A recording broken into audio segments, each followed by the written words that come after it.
Doing this on another day. What happened at Virginia Tech, for me, I can't speak for Tommy, but for me, solidified why we should be here telling people that they should take self-defense very seriously, and this should not be known as a disarmed campus, because to any criminal, criminals like the low-hanging fruit. Well, now let me ask you again, going back to what happened yesterday, you were talking about if people were armed, some of these things would happen. The officer yesterday was armed. He had no chance to draw his weapon before he was shot. He was sitting in his car when the person walked up. He would have had no chance to defend himself. Look, tragedies happen every day. But the question is, what are people going to do?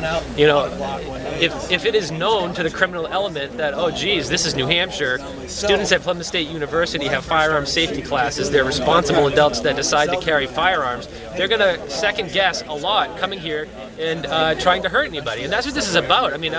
This isn't about like the Wild West, like the president of the university system tried to make it to be. This is about encouraging responsible firearm ownership and self-defense. Now, you guys originally were planning to come on campus with loaded weapons. How do you know we don't have loaded weapons right now? Well, I was going to ask you, are you carrying right now? That would be up to the state. The bulge in your jacket. That would be up to the state. Are you carrying a weapon right now?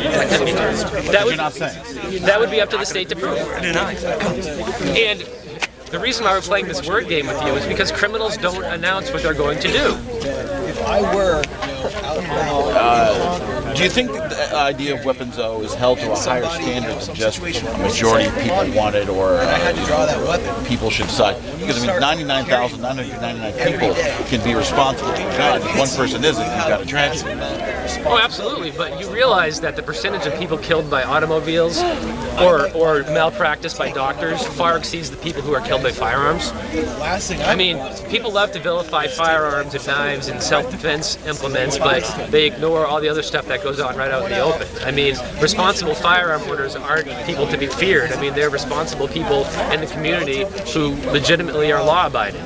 Like most of the students here who are pro-firearm, I would trust them with a firearm any day. It's pretty cheap. Yeah, sure. Is there a place where we can go get coffee?